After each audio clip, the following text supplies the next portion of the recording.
Thanks to viewers like you and sassygamers.com, Bard Rock Cafe can exist, I guess. So, you can find links to Sassy Gamers, our Patreon, and social media stuff in the show notes. Just click. Thanks. Previously on Bard Rock Cafe, what should have been a simple walk to a guard tower turned into chaos thanks to several wild magic surges and confrontations with the guards for Nadir, Epi, and Armbar. But they were finally able to reach their destination for Epi to resurrect the fallen guards. What did Brock and Rook get into while the rest of the party was getting in trouble? Find out today on Bard Rock Cafe. Alright, welcome back to episode 27 of Bard Rock Cafe. Last episode was the Epi, Armbar, and Nadir show, as they had our biggest wild magic rush so far in the show. It also meant that, unfortunately, Rook and Brock did not get any airtime at all, so we're going to rectify that now. As we flash back over to Brock and Rook at Brock's parents' house, where Brock's mother and brother invited them to tea. The places are set. Tea is in front of you.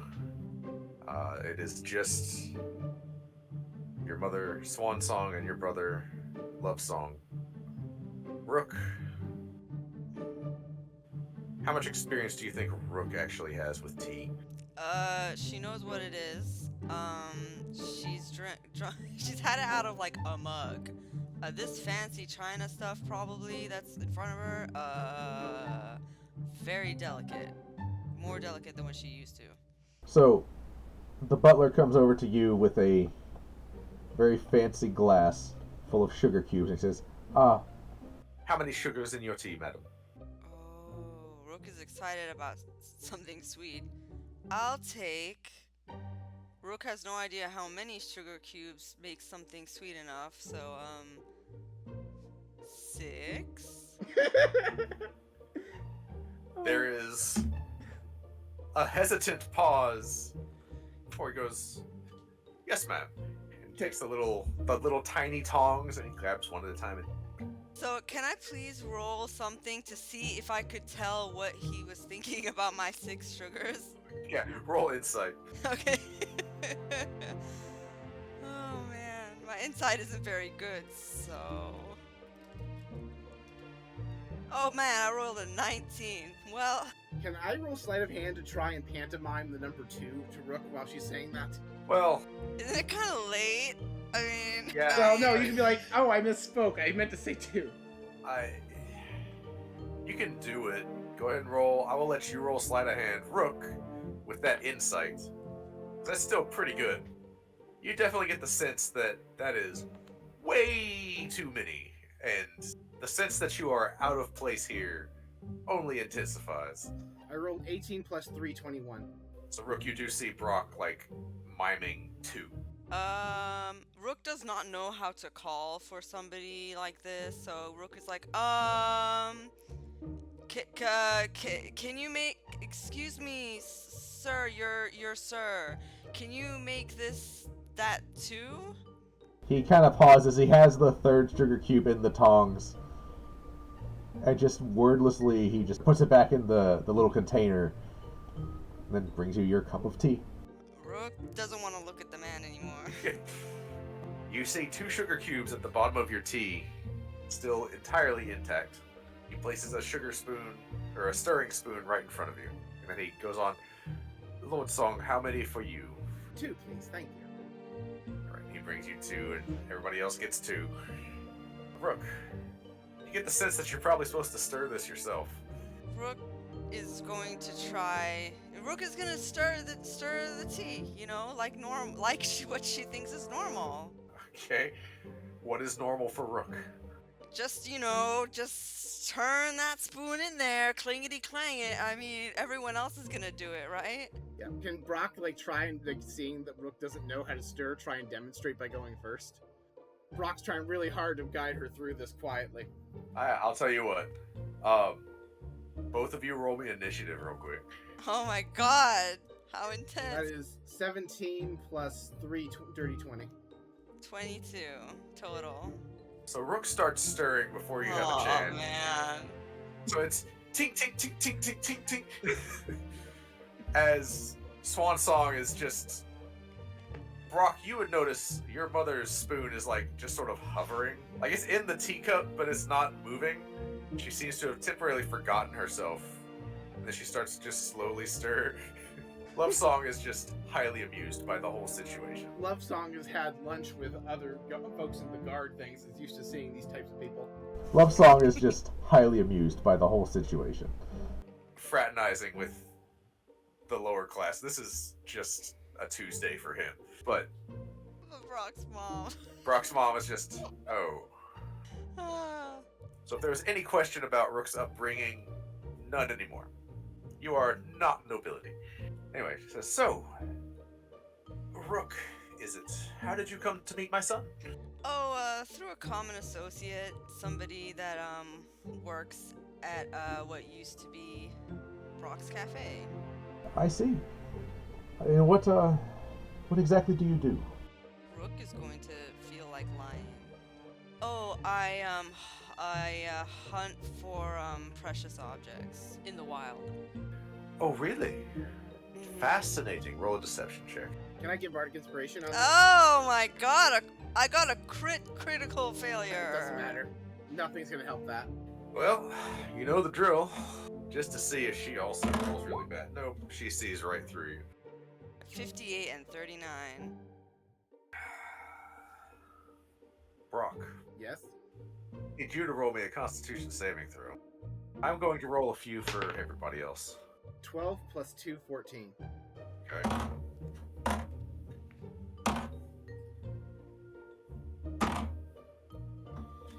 Okay. Rook. You feel the wild magic flash out of you.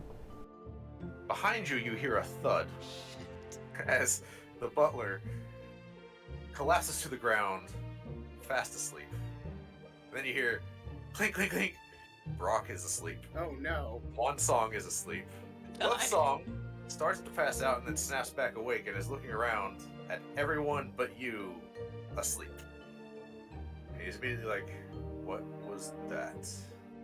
I'm gonna... Listen, I'm not 100% on this, but I think they're gonna be okay. And I think this is wild magic. As you say that, Brock is breathing in and then exhaling, but when he exhales, like he's half exhaling into the teacup, so it's like bubbles, you know? Which, of course, Love Song is just...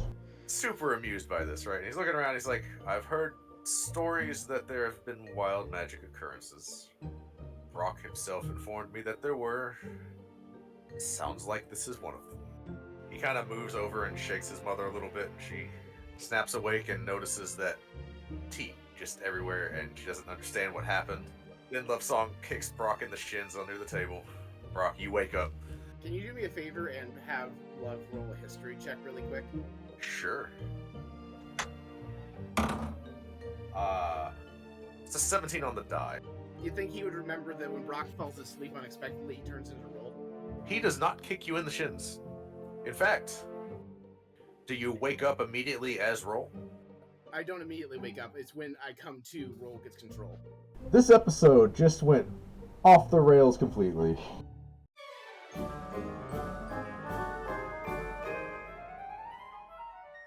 Epi, we just opened up a gift shop to help raise funds to rebuild the Bard Rock.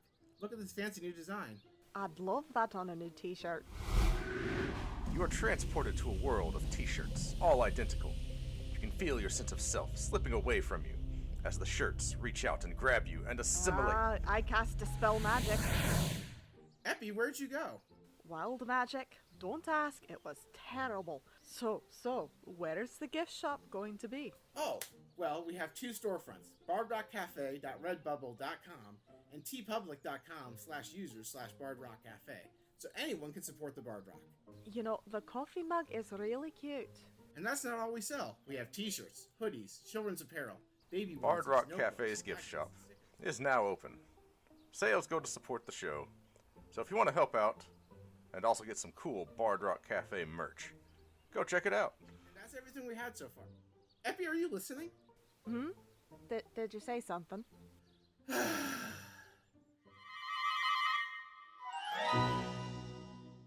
Alright. So, Love Song sits there and says, "So, Rook, I don't know if you've noticed this about my brother, but he has a spirit that occasionally likes to take control of him. Everyone in our family has a spirit. His, for some reason, is... Yeah. Okay, you know. Mm-hmm. Anytime he is suddenly knocked out or put to sleep or anything of that nature, the other one takes control. So we're going to let him sleep for a moment." As he makes his way over and wakes the butler up. "I am so sorry. I don't know what happened. I will clean this up right away." And he's like, Love Song kind of calms him and he's like, "Look, it wasn't your fault. Our guest had an accident. Please just take the tray. Maybe bring us some towels, you know." So, Rook, it is you and Brock's family, as Brock is asleep. Okay. I suppose we're waiting for Brock's father, but maybe we should bring Brock somewhere more comfortable to sleep? If Brock was able to say anything when he was falling asleep, he would have probably muttered, "Oh God, tie me up." So let me just ask his brother. So what did you used to do? What did your family used to do about this? Well, the benefit of being a family heavily involved in the City Watch and the Guard itself, we have shackles. So you just shackle him? We find that to be the best option. And how did you get him back? Usually with enough time, it wore off on its own. We could knock him out if you really want to. As he kind of cracks his knuckle, he says, "It's no skin off my back. I'm happy to tell him you told me to do it." Yeah, if you promise to hold back, it's probably for the best. Alright. And at this point, the butler's coming in with some towels, and so Swan Song takes some and starts, like, drying things off. Love Song says to the butler, "Could you please go get the kit?" It's like, "The kit? Oh, yes, I will be right back." Brock's mother is cleaning him up a little bit, taking care not to wake him up. And a few moments later, 2 sets of shackles, one for Brock's arms, one for his legs, arrive. Love Song proceeds to apply them. Did you ever feel weird about doing this to your brother? He stops and thinks for a minute. You know? No. Alright. Rook is unsure about it, but gosh, just gotta roll with it at a certain point. Roll. Haha. So, Love Song kind of motions for you to come over. He's like, "Would you care to do the honors?" Not really, but I'll help. Says, "Okay." And he kind of motions for you to kneel down next to him. He slaps Brock on the cheek a couple of times really hard. Hey, hello, brother, hello." When Roll wakes up, he just has the smirk on his face, and he looks up and goes, "Hello, brother. "Brother, how are you feeling?" I'm feeling much more myself than I was." "I don't believe that for a minute." Roll. "Oh, is that necessary? I'm your brother, too." "Have you met Rook?" "I have. She is absolutely delightful. She is probably my favorite of Brock's friends."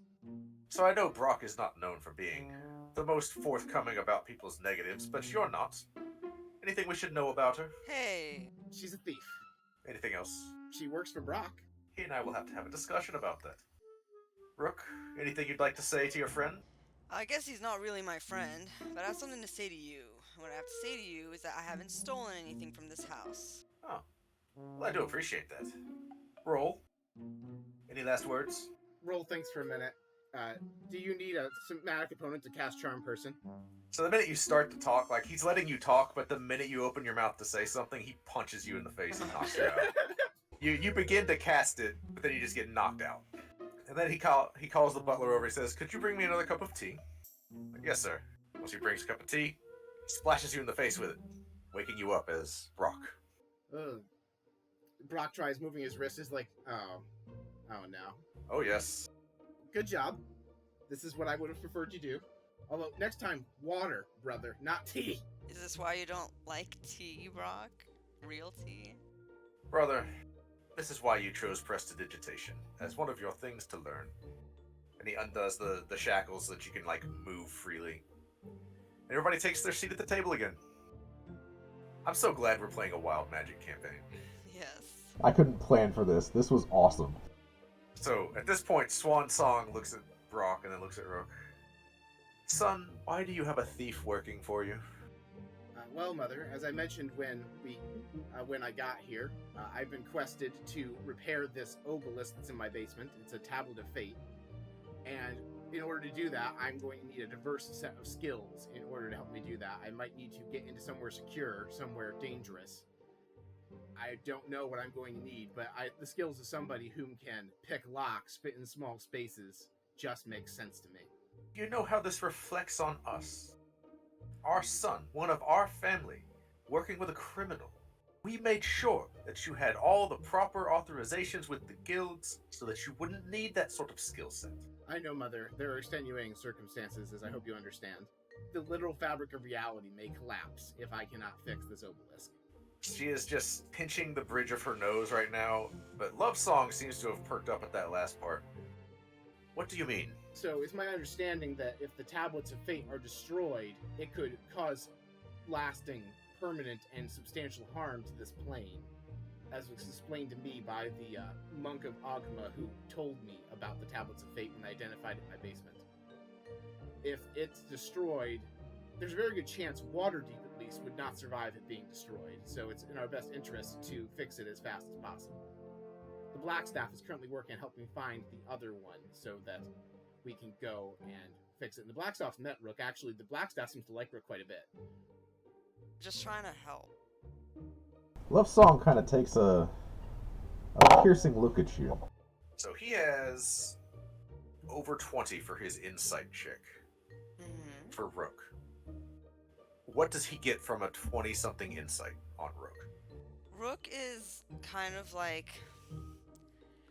a mixture of like pissed, like, oh, like you're so flippin' great, look at you in your fancy dress and your little china, you know what I mean? But also at the same time, just feeling misunderstood in that teenage way, so a little bit cross-armed, a little bit huffy, a little bit like defensive. Okay. Does he get the sense that you were sincere? Yes, I am being sincere when I say I'm just trying to help, because I literally am trying to help with the obelisk. Okay. So he takes a look at you, kind of sizes you up for a second. Clearly there are extenuating circumstances. Rook, if you are here to help our brother and you have not taken anything from our house, for me at least, you are welcome here. Swansong just kind of jerks up and looks at him, just incredulous. He looks and says, Mother, this is bigger than we realized. And she starts to try to protest, and he's just like, Mother, please, a little faith. How can you, Mother? Let's not tell Father about this. Of course not. Can you imagine what he would do? He might disown Brock. He already basically has, Mother. Sorry, Brock. You know it's the truth. Brock's just like, I was gonna say, I don't think he can disown me twice. But apparently he can. You are still legally his son. He has not taken that step. Let's try to keep it that way. Well, sounds like you have quite a bit going on. How did this get wrapped up with a noble house keeping potions? As I mentioned when I got here, when we were at the obelisk trying to figure out how to fix it, Saren the trader showed up and asked us to help him rob one of these noble houses, and told us why. I convinced him to leave us alone, convinced him to spare the life of a magister whom he was about to kill, and he let us be, but I could not leave this alone, and I needed to try and stop this. Convince the noble house to donate the potions so that Saren will not rob them, or maybe bolster their defenses, something. And how did you gain this much influence with one of the most wanted men in the city? Brother, if there's one thing I am, it is persuasive. It is one of my only marketable skills. And truth be told, I beat him in a dancing contest. That's a good lie. Roll deception at advantage. That was a really good lie. So that is a 10. 7, so 10 plus, we said deception, so 5, 15. Well, he rolled a 15 on the die, plus whatever his insight bonus is, which is not 0. He kind of gets the sense that you're probably not lying. Definitely more to the story. He's dealt with Brock telling 3/4 truths his entire life. Yes, he has. Oddly, I believe you, but why did he come to you asking for your help? He actually came because a collection of slime monsters attacked, and all the wild magic we were triggering apparently attracted him. Apparently he could sense wild magic. He seemed very fascinated by us, especially at the time he showed up. I had a rain cloud over my head. We literally explained to him that because of wild magic, we would be the literal worst people to rob something for him, and he looked like he was questioning his life choices. How did you convince him to spare the Magister? That's literally what the terms of the dance contest were. I told him if I lost the dance contest, I would help him commit the robbery, but I was very confident I could win. You're lying to me. No, that is actually the truth. That was the exact terms of the dance contest. But there is something you're not telling me. Yes, fine. We had previously helped one of his associates who get out of trouble. He had like this big muscular orc, not Armbar. You've met Armbar. Yes, I know Armbar. Yeah, but he had an orc in his employ whom we helped get out of trouble a few days prior. He was vouching for us, apparently. Apparently he thought that we would be helpful to their cause because they have something against the guilds and I'm having trouble with the guilds. So I think that may be why as well. And why did you help get him out of trouble? Roll was in charge when that happened, if that makes any difference. Roll persuasion at advantage with that one. 4 and 15. 15 plus 7 for 22. He believes you this time. He did not roll so well. I suppose that's halfway to be expected. Did they give you any information? Where to find them, anything like that? No, they did not. They just, when I convinced them to leave, they left of their own accord. They had asked us to participate in this robbery. They made it sound like it was going to be relatively soon, but that was all the information I had. That's why I was trying to act on something else. If I knew the location, I would have given it to the Blackstaff immediately. The Magister also is making a report right now, so they're also probably trying to bolster the defenses. Well, I will make sure that the noble house gets the protection that it needs, and we'll make sure they are safe from any attempted robbery, as robberies from guildless are typically not safe. I appreciate that, brother, but I think if I can just speak with them, I might be able to convince them to donate those potions to the temple, and maybe then Saren wouldn't act on his intention to rob them. He takes a slurp of his tea. There's a very, very thick pause in the air, and Love Song seems to be considering what you've said. So you are asking me for the chance to talk with the noble houses, to convince them to donate their supply of healing potions, in a way to avoid confrontation with a criminal organization. Yes, and considering that the criminal organization is, the guildless, from what I've heard, are a particularly violent organization, and right now, without the temple's ability to heal, anyone who stayed to protect that noble house would be much more likely to get injured or die. It's a very volatile situation, and I think I can defuse it. If there's one thing I'm good at, it's statesmanship, ironically. I understand, but my job is part lawkeeper, and I know where they're going to strike. I think it's better for us to be ready for them and capture some of them. Rock thinks on this for a bit, and I don't want my brother to die. And he says, I think if Saren shows up himself to this heist, I'm afraid of what will happen. I'm afraid for you. You're a paladin, brother. Do you have your magic right now? I do not.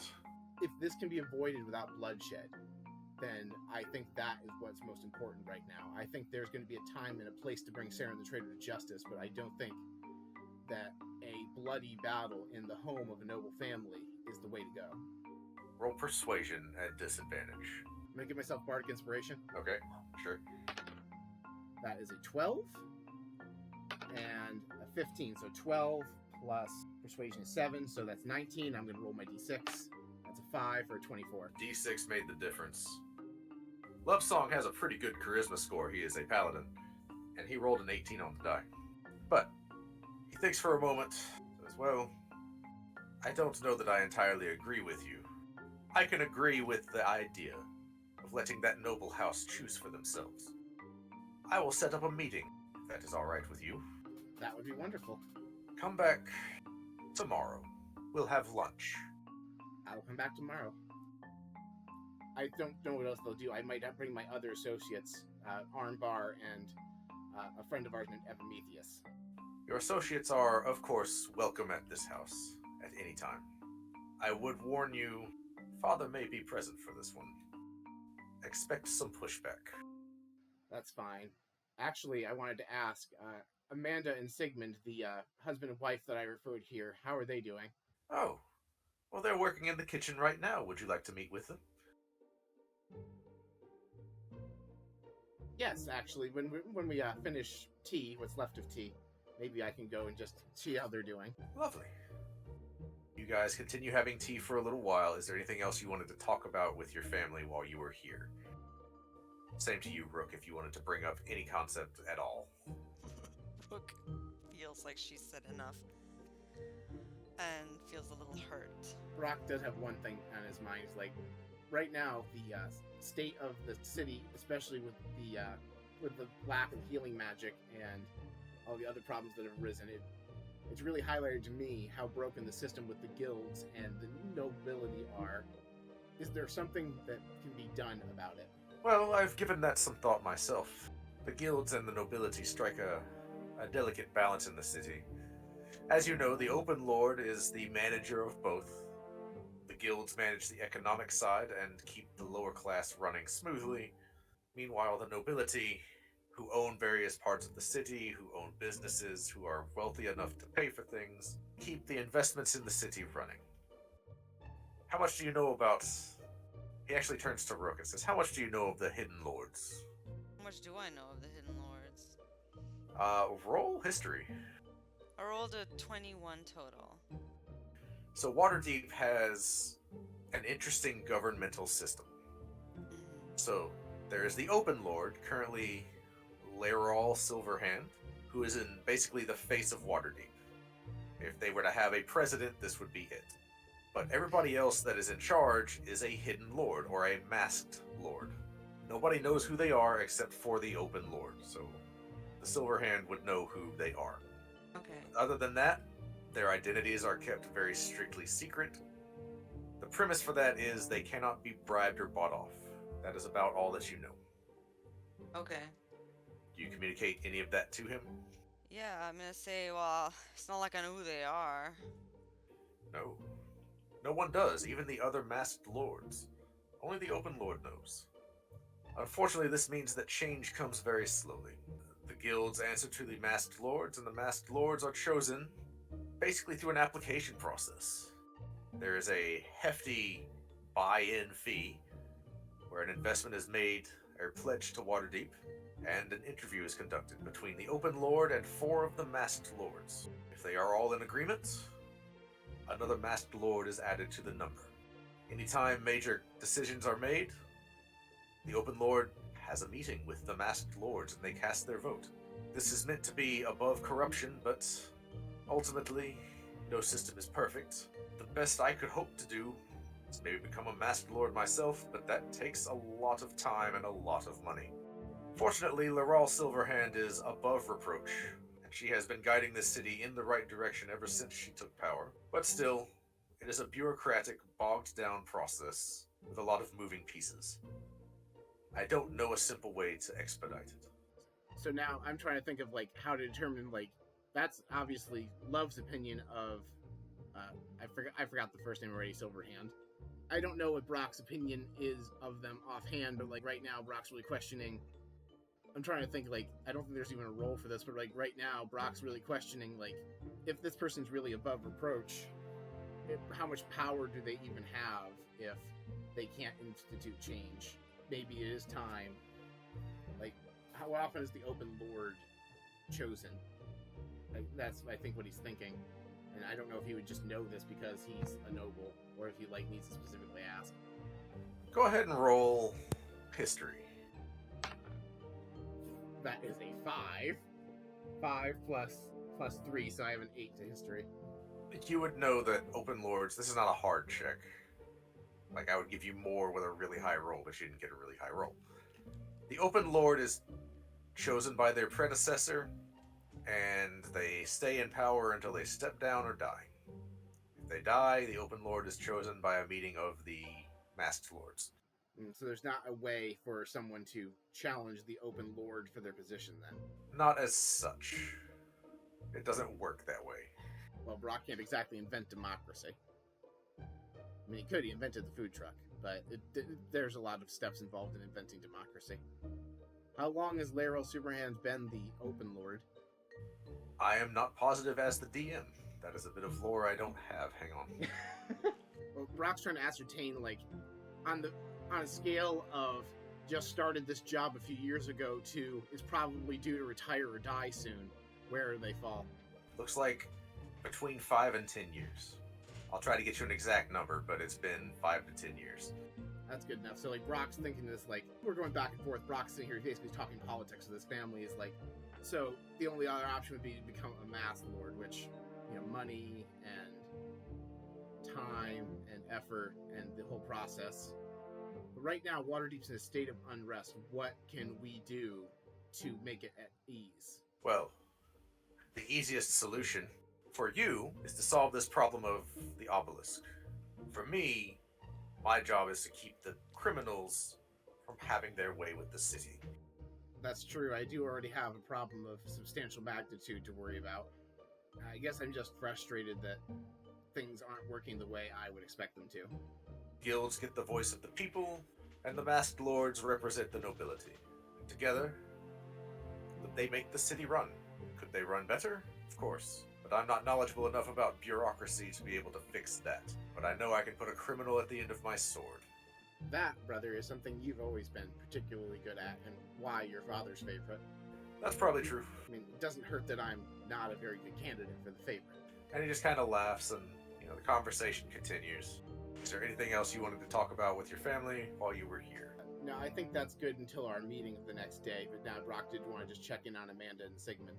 Yes. As tea time comes to a close, you head downstairs, and you find them in the kitchen. And they immediately recognize you, and they look much better. They are clean, they have very nice clothing. Sigmund is hovering over the stove doing something, while Amanda is chopping vegetables. Seems like they are preparing for, looks like an early dinner. Brock immediately has, like, the warning signs go off, like, oh dear, father's going to be home soon. But they stop what they're doing and come and talk with you. Amanda mentions how grateful she is that, you gave them this opportunity. Their children are fed. They have food. They have the ability to take care of themselves without having to steal or do anything sketchy.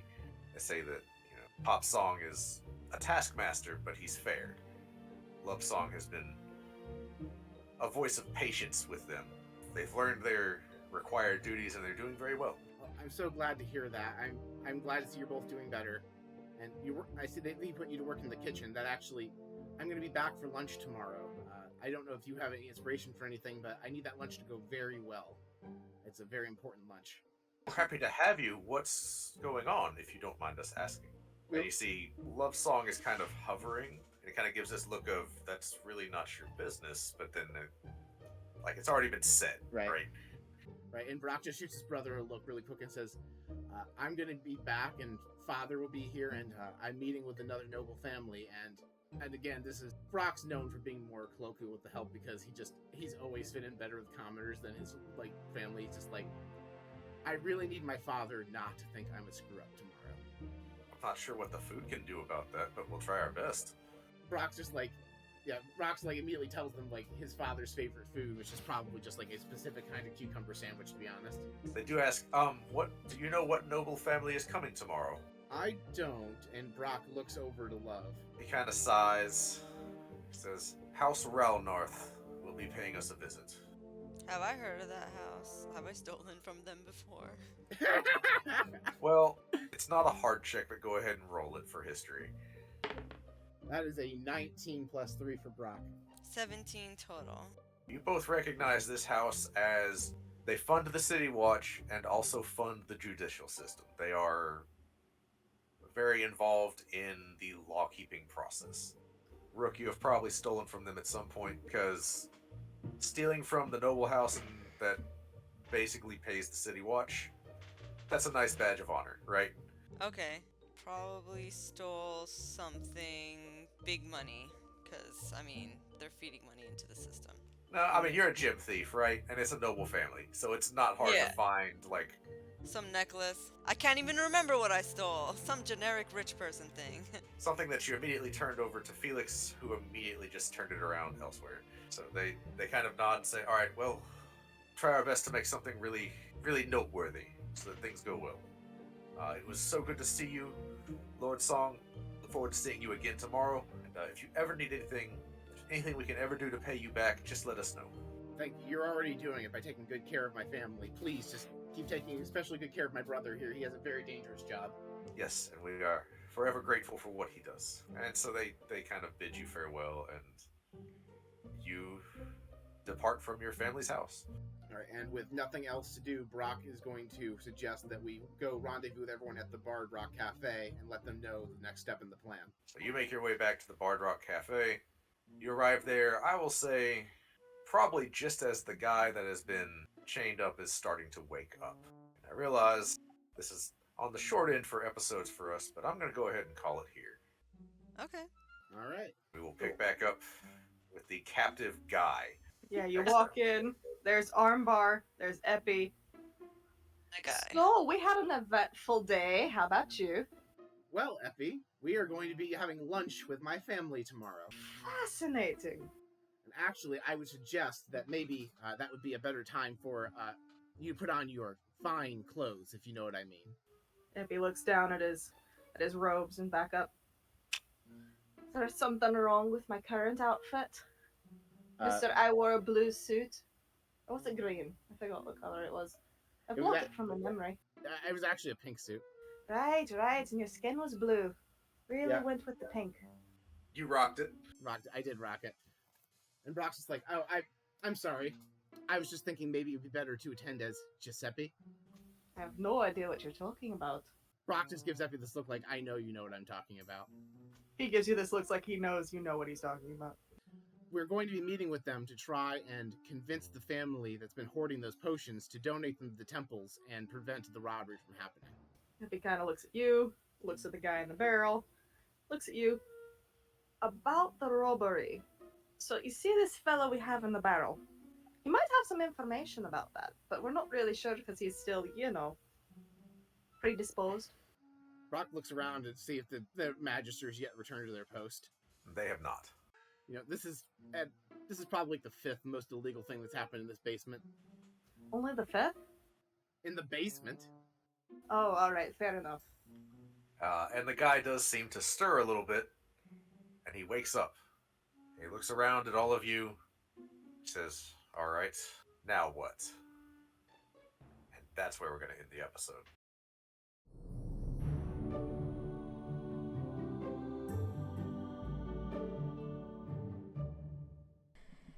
Get on to sassygamers.com and listen to more episodes.